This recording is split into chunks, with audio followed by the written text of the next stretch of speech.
26년도 첫 번째 주일 예배를 우리가 드리게 되었습니다. 26년 한 해 동안도 이 예배의 자리에서 주님 만나는 은혜가 있기를 주님의 이름으로 축원합니다. 우리는 유대인들을 너무 잘 알고 있습니다. 이 유대인들이 하나님의 선민이 되었고 하나님의 택한 백성이 되었습니다. 그런데 이 유대인들의 역사를 보면은 그렇게 행복한 역사가 아니었습니다.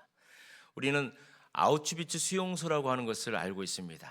그 나치 때 그 많은 유대인들이 엄청난 학살을 당했는데 그 수용소에 많은 유대인들이 붙잡혀 갔습니다. 왜 우리는 이렇게 하나님만 믿었는데 하나님 말씀대로 살았는데 왜 우리 민족은 이렇게 고통을 당하고 오늘도 이렇게 다 죽어가야 되는가?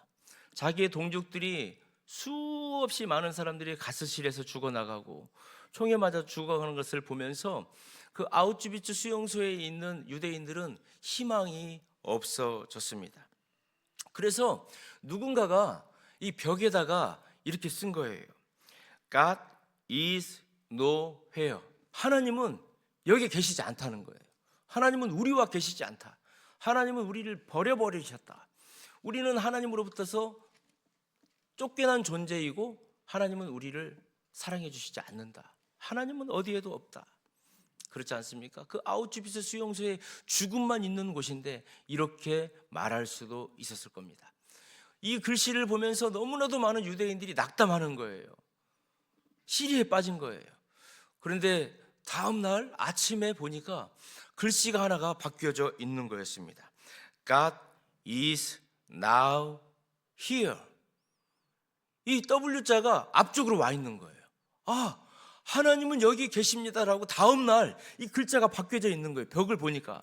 그때부터서 또 유대인들이 맞아, 하나님이 우리와 함께 하시지.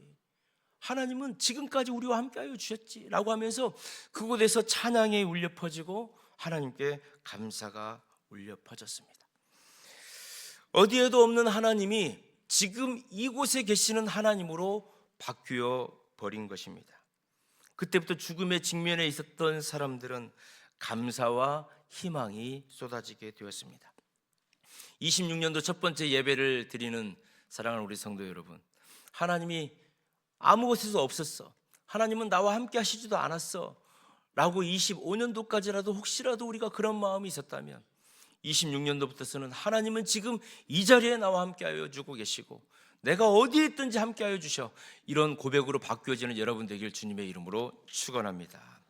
그래서 하나님이 우리의 가정과 함께 하시고 나의 인생 가운데 함께 하시고 나의 비즈니스 가운데 함께 하시고 이 교회 위에 함께 하시고 우리 대한민국에 함께 하신다라고 하는 그 믿음의 고백의 선포가 26년도에 있기를 주님의 이름으로 축원합니다.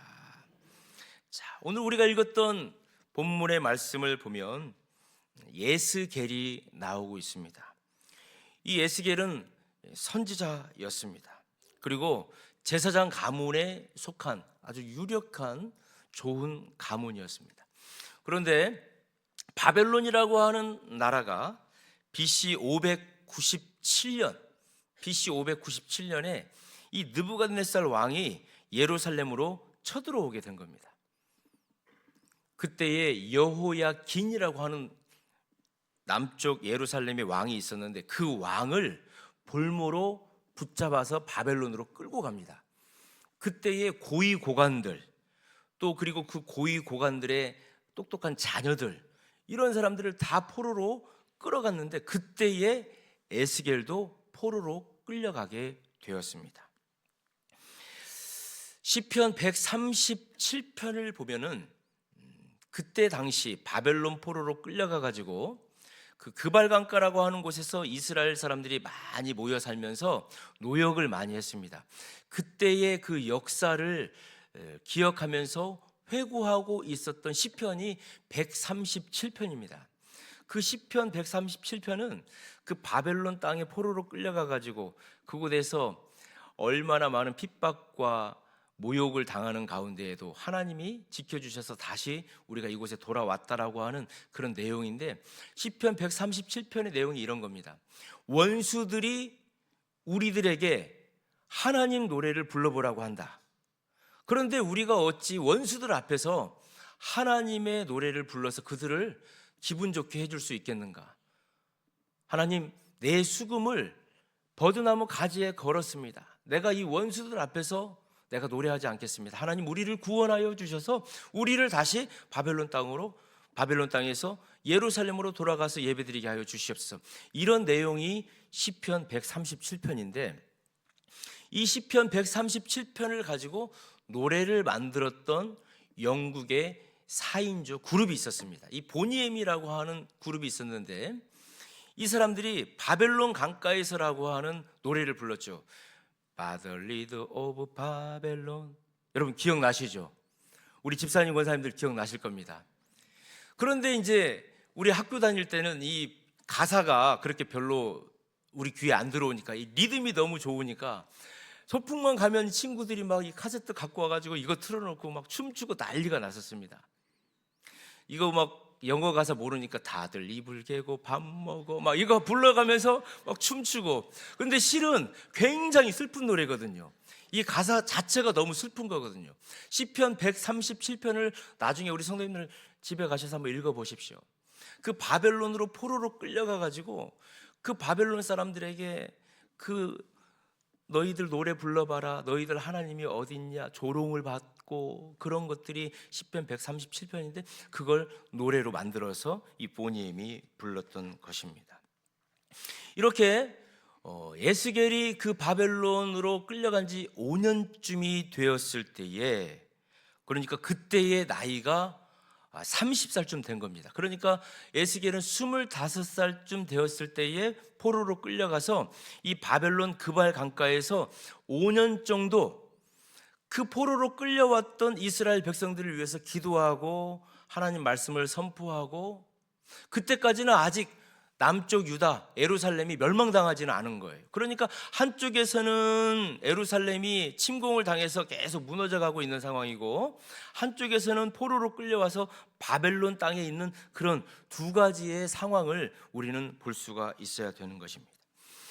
그래서 이 에스겔은 바벨론으로 끌려와서 하나님의 메시지를 계속 선포하는 것입니다. 이 에스겔서가 총 48장까지 되어져 있는데 1장부터 32장까지는 예루살렘은 심판당해서 망할 것이다, 이것을 에스겔이 계속 선포하는 거예요. 그 심판하는 이유는 하나님의 율례와 법도와 예배를 떠났기 때문에, 하나님께서 원하시는 대로 살지 않았기 때문에 아프지만 하나님은 심판하실 것이다, 그래서 멸망당할 것이다 라고 하는 것을 1장부터 32장까지는 계속 에스겔이 선포하는 것입니다. 그 33장 21절의 말씀이 우리를 가장 슬프게 하는 말씀 중에 하나인데, 우리 같이 한번 읽도록 하겠습니다. 시작.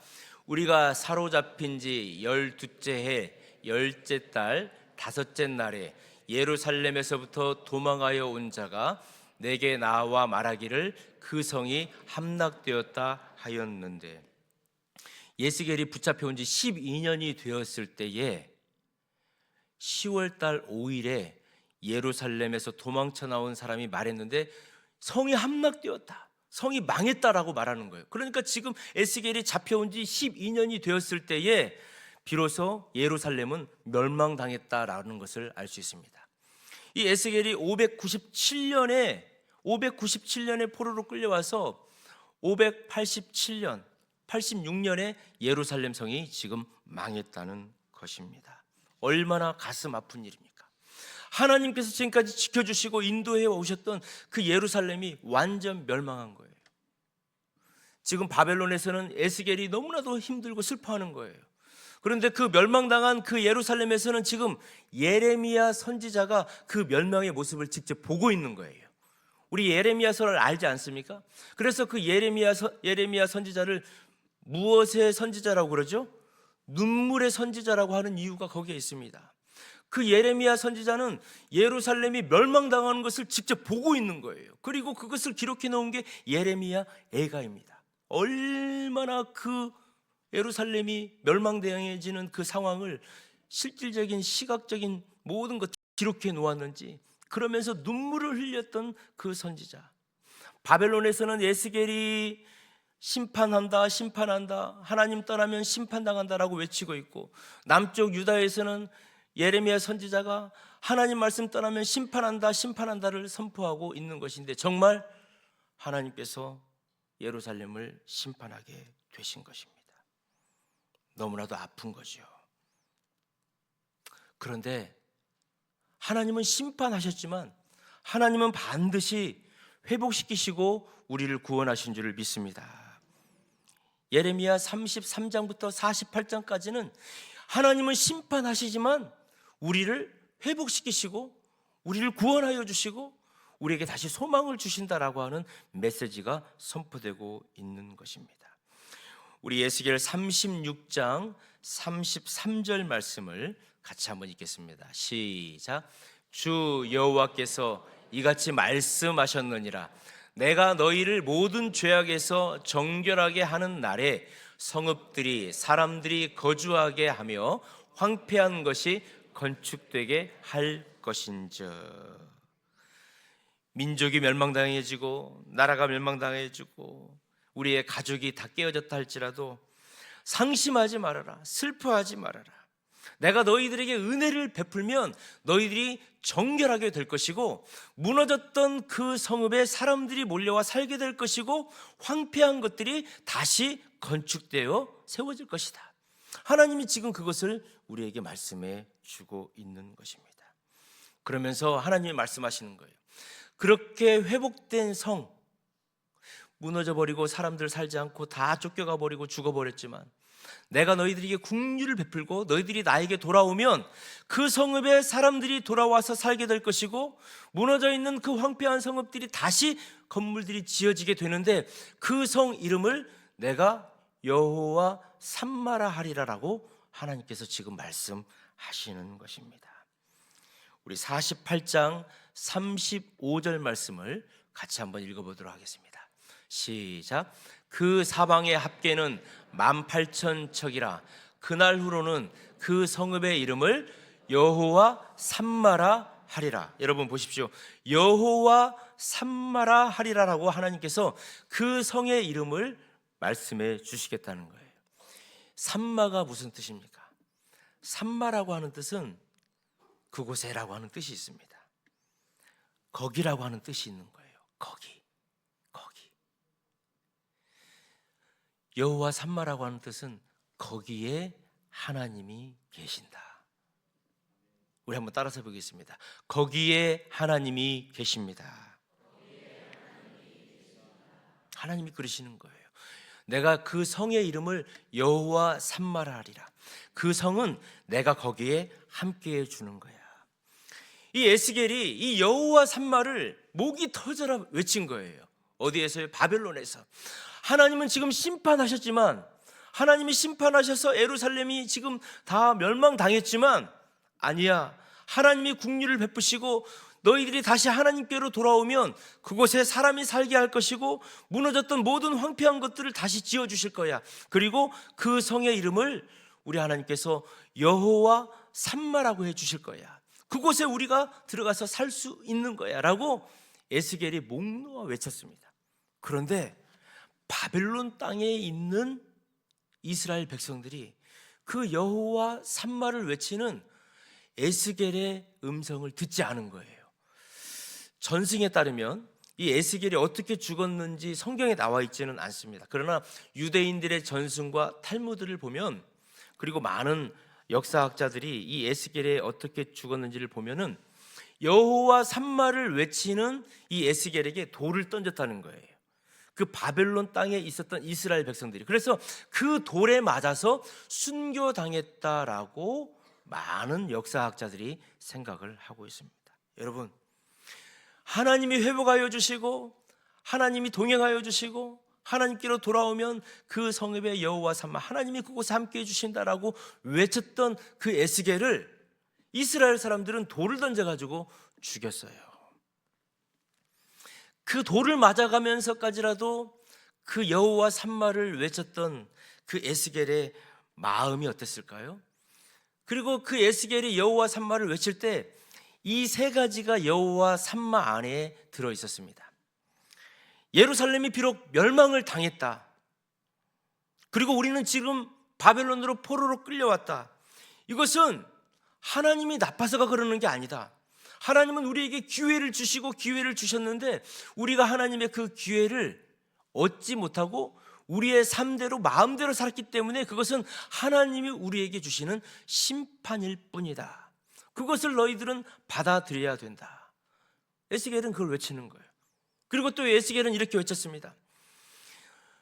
이방 강대국들이 우리 예루살렘을 멸망당하고 멸망시키고 포로로 끌려오고 우리를 못 살게 굴었지만 너희들이 평생 이렇게 승리의 계가를 부르지는 못할 것이다. 하나님의 쓰임의 때까지 너희들이 사용을 당하는 것이지만 너희들이 정말 이 나라의 이 세계의 왕은 되지 못하는 것이다. 너희들도 예루살렘을 핍박하고 예루살렘을 공격한 것에 대한 하나님의 심판이 있을 것이다. 주변 강대국들에 대해서 에스겔이 말을 했습니다. 그리고 에스겔은 중요한 여호와 산마를 외쳤습니다.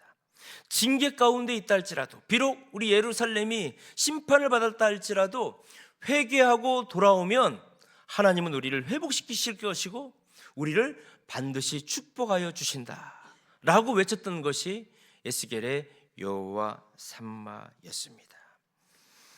이스라엘 백성들이 예루살렘의 성전에 있을 때에나 바벨론 포로로 끌려 있을 때에나 변함없이 하나님께서는 너희들과 함께하여 주시고 하나님께서는 우리와 함께하여 주신다라고 외쳤던 사람이 에스겔이었습니다.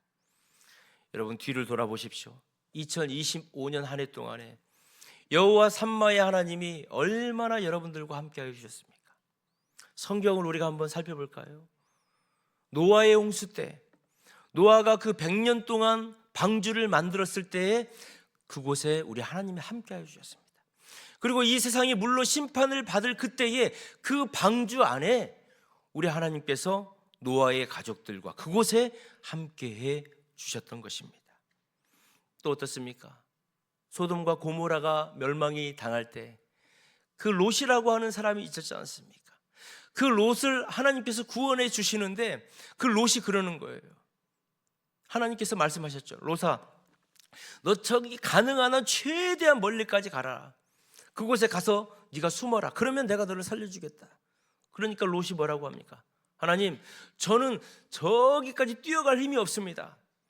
몸도 약하고 저는 요 가까운 데까지밖에 갈 수밖에 없습니다. 그래, 알았다. 그러면 요 가까운 데 가서 그 작은 곳에 가서 네가 숨어라 라고 하시면서 하나님께서는 그 롯의 간절한 부탁을 들어주시면서 소알이라고 하는 곳에 네가 들어가라. 그러면 내가 거기에 내가 너와 함께해서 너를 보호해 주겠다라고 우리 하나님이 말씀해 주시지 않습니까? 이스라엘 백성들이 출애굽을 통해서 홍해를 건너가야 되는데 뒤에는 애굽의 군사들이 쫓아올 때에 하나님께서 어떻게 하셨습니까? 그 애굽의 군사들을 막아주시잖아요. 그러면서 이스라엘 백성들이 홍해를 건너갈 수 있도록 지켜주시잖아요. 그곳에서도 우리 하나님께서 함께해 주셨던 겁니다. 바로 여호와 산마의 하나님이 거기에 함께해 주셨다는 것입니다. 멸망당하는 여리고성은 어떻습니까? 라합이라고 하는 기생이 있었습니다. 그 라합이라고 하는 그 기생이 여호수아와 그 장군들, 그 사람들을 숨겨줌으로 인해서 그 여리고성을 함락시킬 수 있도록 도와주었는데 징표가 무엇이었습니까? 그 집은 지켜주는 거 아니었습니까? 하나님께서 그 기생 라합의 집 거기도 여호와 산마해 주셨다는 거예요. 그래서 그곳에 계신 하나님께서 라합을 지켜주신 것입니다. 다윗과 골리앗의 싸움 가운데에서도 그 골리앗은 칼과 창과 단창을 가지고 나왔지만 다윗은 만군의 여호와의 이름을 가지고 나오지 않습니까? 그 다윗과 골리앗의 싸움 가운데에서도 하나님은 여호와 산마해 주셨던 것입니다. 다윗이 싸움을 하는 그 자리에 하나님이 함께해 주신 것입니다. 2026년도를 시작하는 성도 여러분, 26년도에 우리가 구해야 될 것이 있습니다. 여호와 산마의 하나님을 구하는 여러분 되길 주님의 이름으로 축원합니다. 하나님, 우리 집에 여호와 산마하여 주시옵소서. 우리의 교회에 여호와 산마하여 주시옵소서. 그리고 우리의 자녀들, 우리의 일터마다, 우리의 대한민국에 여호와 삼마하여 주셔서 하나님이 국류를 베풀어 주셔서 그곳에 우리 하나님이 임재하여 주셔서 다 떠났던 사람들이 돌아오게 하여 주시고 무너져 황폐했던 성읍들에 하나님의 건물과 하나님의 원하시는 것들을 세워 주시옵소서. 이 기도하는 저와 여러분 되길 주님의 이름으로 축원합니다. 그런데 여호와 삼마해 주시기를 하나님은 원하세요. 하나님은 저와 여러분을 여호와 삼마해 주시기를 원하신다는 거예요. 그런데 여호와 삼마하기 위해서 우리 성도님들 이 세 가지를 꼭 기억해 주시기를 바랍니다. 첫 번째는 하나님과 특별한 관계를 맺는 여러분 되길 주님의 이름으로 축원합니다. 하나님은 여러분들과 특별한 관계를 맺고 싶어 하시는 거예요. 많은 사람들 중에 그냥 한 명이 되는 게 아니라 하나님은 여러분들 한 명 한 명을 하나님 앞에 세워놓기를 원하시는 거예요. 하나님께서 에덴 동산을 만드시고 아담과 하와를 만드신 이유가 무엇입니까? 아담과 하와와 친밀한 관계, 특별한 관계를 맺고 싶으셨던 거예요. 항상 대면하면서, 항상 이야기하면서 아담과 하와가 올려드리는 찬양과 영광을 우리 하나님은 받으시기를 원하셨다는 것입니다.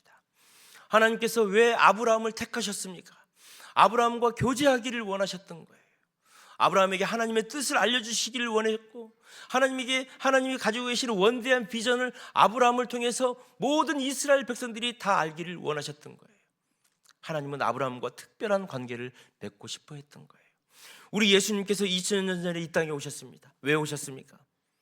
저와 여러분에게 특별한 관계를 맺어주시기 위해서, 예수님의 영원한 생명을 여러분 개개인에게 주시기 위해서, 그래서 특별한 관계를 맺어서 나의 주, 나의 왕, 나의 구원자이심을 그 관계를 맺게 해주시기 위해서 우리 예수님 이 땅에 오셨습니다. 오늘 예배를 드리시는 사랑하는 성도 여러분, 여호와 삼마의 하나님을 선포하기를 위해서 여러분들 개개인이 하나님과 특별한 관계를 맺는 은혜가 있기를 주님의 이름으로 축원합니다. 주님, 저는 죽을 수밖에 없는 존재였는데 예수의 생명으로 저를 살려주시니 감사합니다. 저는 언제나 주님이 나의 왕이시고 나의 구원자이심을 고백하는 특별한 주님과의 관계임을 선포합니다. 이 은혜가 있기를 주님의 이름으로 축원합니다. 우리 예수님 말씀하여 주셨습니다. 요한복음 1장 12절의 말씀인데 우리 한 목소리로 같이 한번 읽겠습니다. 영접하는 자, 곧 그 이름을 믿는 자들에게 하나님의 자녀가 되는 권세를 주셨으니, 하나님과 특별한 관계를 맺고 예수의 생명이 있는 자에게는 권세가 있는 것입니다. 그 권세는 무엇입니까? 여호와 삼마의 이름을 외칠 수 있는 권세인 줄 믿습니다. 또한 우리 주님은 저와 여러분에게 특별한 관계를 맺고 계십니다. 요한계시록 3장 20절 말씀을 통해서 볼지어다 내가 문 밖에 서서 두드리노니 누구든지 내 음성을 듣고 문을 열면 내가 그에게로 들어가 그와 더불어 먹고 그는 나와 더불어 먹으리라. 우리 주님은 저와 여러분과 특별한 관계를 맺고 싶으신 거예요. 우리의 삶 가운데 주님이 개입하시기를 원하시는 거예요. 함께 먹고 마시고 원하고 동행하고 기도하기를 원하시는 거예요. 그리고 두 번째, 사랑하는 성도 여러분, 여러분들은 이루어 주실 줄 믿고 기도하는 여러분들이 되기를 주님의 이름으로 축원합니다. 출애굽기 3장 7절 말씀을 보면 이스라엘 백성들이 고통 가운데 있을 때 주님께 부르짖었어요. 기도했어요. 그때 하나님께서 어떻게 하셨습니까? 여호와께서 이르시되 내가 애굽에 있는 내 백성의 고통을 분명히 보고 그들의 감곡자로 말미암아 부르짖음을 듣고 그 근심을 알았다는 거예요. 우리가 기도할 때에 하나님께서는 우리의 기도를 들으시고 보시고 아시고 저와 여러분에게 함께하여 주실 줄을 믿습니다. 그것을 믿고 26년도에 기도하는 거예요. 주님, 나의 기도를 들으시고 응답하여 주시고 그것을 오늘 또 이루어 주실 줄을 믿습니다. 주님과 저는 기도로서 소통하며 영적인 관계를 맺고 있는 특별한 존재임을 선포합니다. 이것을 고백하는 여러분 되길 주님의 이름으로 축원합니다. 그리고 우리가 세 번째로 성령 충만해야 되는 것입니다. 26년도에는 하나님과의 특별한 관계를 맺고 우리가 기도하는 가운데 있고 특별히 성령의 충만함을 위해서 저와 여러분이 달려가야 될 줄 믿습니다. 스가랴 4장 6절은 이렇게 말하고 있습니다. 이는 힘으로 되지 않는다는 거예요. 능으로 되지 않는다는 거예요. 오직 하나님의 영으로만 되는 거예요. 그래서 우리의 보기에는 무너지지 않을 산이라 할지라도 하나님의 영이 함께 하시면 그 산을 무너뜨려 평지로 만들어 주실 줄을 믿습니다. 우리의 삶으로 해결되지 않는 문제들, 26년도에는 주님의 성령의 능력으로 그 문제들이 하나하나 해결함을 받아서 주님과 동행하며 이곳이 여호와 삼마이심을 고백하는 저와 여러분 되기를 주님의 이름으로 축원합니다. 성령님이 함께 했을 때에 베드로가 어떻게 바뀌어졌습니까? 우리 예수님 모른다고 도망가고 예수님 배신했던 그 베드로가 예수님의 수제자가 되어지고 예수님의 복음을 전하다가 순교했던 그 베드로를 우리는 볼 수 있습니다. 2026년도 첫 번째 주일을 하나님께 드렸습니다. 사랑하는 성도 여러분, 26년도에는 하나님과 여러분이 특별한 관계를 맺는 은혜가 있기를 주님의 이름으로 축원합니다. 하나님 아버지께서 여호와 삼마 되어 주셔서 여러분들의 가정과 여러분의 일터와 여러분의 삶을 주장하여 주실 줄을 믿습니다. 미국을 보면 참 유명한 가문들이 있습니다. 링컨 가문이 있습니다. 그래서 링컨 가문이다 그러면은 다 인정을 해주죠. 예를 들어서 록펠로 가문이다, 케네디 가문이다. 우리나라는 어떻습니까? 안동 김씨 가문입니다 하면 그래도 전주 이씨입니다 막 그러잖아요. 저는 남원 양씨거든요. 그런데 하나님 앞에서는 그것보다도 더 중요한 가문이 있어요. 우리는 여호와 삼마의 가문입니다. 여호와 삼마의 가문입니다. 하나님이 함께하여 주시고 임재하여 주시는 가문입니다. 26년도에 그것을 우리의 자녀들에게 가르쳐 주시고 그것을 높여드리는 여러분 되시기를 주님의 이름으로 축원합니다. 에스겔 선지자는 돌에 맞아 죽을 때까지 여호와 삼마를 외쳤습니다. 여러분들, 우리에게 주신 구원의 은혜가 너무나도 감사해서 여러분의 일가 친척 부모 형제들에게 여호와 삼마를 외치시고 여호와 삼마를 전해주시는 한 해가 되기를 주님의 이름으로 축원합니다. 그래서 우리의 삶 가운데 혹시라도 위험한 곳에 우리가 있다 할지라도 주님, 이곳이 여호와 삼마 되게 하여 주시옵소서. 우리의 건강 가운데 혹시라도 위기의 빨간 신호가 있다 할지라도 주님, 나의 인생 가운데 여호와 삼마 되어 주시옵소서. 우리의 자녀들을 위해서 기도할 때에도 하나님, 우리의 자녀들의 삶 가운데 여호와 삼마 되어 주셔서 악한 자의 해를 당하지 않게 하여 주시고 어디에 있든지 간에 주님의 불성각 되어 주시옵소서. 이것을 고백하고 기도하는 오늘 예배를 드리는 모든 믿음의 식구들 되시기를 주님의 이름으로 축원합니다. 오늘 주신 말씀을 붙들고 우리 잠시 한번 기도할 때에 하나님 아버지, 2026년도의 새해를 여호와 삼마의 신앙으로 시작하게 하시니 감사합니다. 때로는 내 삶이 바벨론 강가처럼 눈물뿐일지라도 주님이 거기 계시다라고 하는 그 사실을 잊지 않게 하여 주시옵소서. 우리의 마음의 문을 엽니다. 우리의 가정과 우리의 일터와 우리의 자녀들의 앞길에 주님의 임재하심이 함께 하시기를 이 시간 선포합니다. 성령님 함께하여 주시고 우리가 늘 기도 가운데 있게 하여 주시옵시고 하나님, 우리의 인생 당당한 승리의 삶 살게 하여 주시도록 여호와 삼마의 하나님이 나의 하나님이 되시도록 우리 주님 한번 부르고 합심으로 한번 기도하겠습니다. 주여, 여호와 삼마의 하나님이 나의 인생의 하나님이 되어주심을 감사합니다. 하나님이 거기에 계십니다. 하나님이 우리의 자녀들과 함께하여 주시고 우리의 가정과 함께하여 주시고 우리의 교회와 함께하시고 아버지, 나의 모든 삶 여정마다 여호와 삼마 하나님이 거기에 계신 줄 우리가 믿고 선포하게 하여 주시옵소서. 그리하여서 하나님 아버지, 나의 삶에 혹시라도 바벨론 강가처럼 눈물뿐일다 할지라도 하나님이 거기에 계시고 하나님이 나와 함께하여 주시기 때문에 오늘도 내가 힘을 얻어서 당당하게 주님과 동행하게 하심을 감사합니다. 하나님 아버지, 26년 안에 모든 예배의 삶 가운데에 내가 있는 모든 곳마다 여호와 삼마의 신앙으로 승리할 수 있도록 인도하여 주시옵소서. 고마우신 하나님, 오늘 에스겔을 통해 주신 소망의 말씀을 가슴에 새깁니다. 우리는 포로와 같은 현실 속에서도 거기 계시는 하나님을 바라보게 하여 주시옵소서. 이 예배가 끝난 뒤 문을 나가 세상으로 나아갈 때 주님이 우리 앞서가심을 믿습니다. 두려워하지 않게 하여 주시고 낙심하지 않게 하여 주시고 오직 주님과 동행하는 기쁨으로 2026년도에 여호와 삼마의 하나님을 찬양하며 그 주님과 동행하는 우리 모든 성도들이 되게 하여 주옵소서. 예수님 거룩하신 이름으로 기도드립니다. 아멘.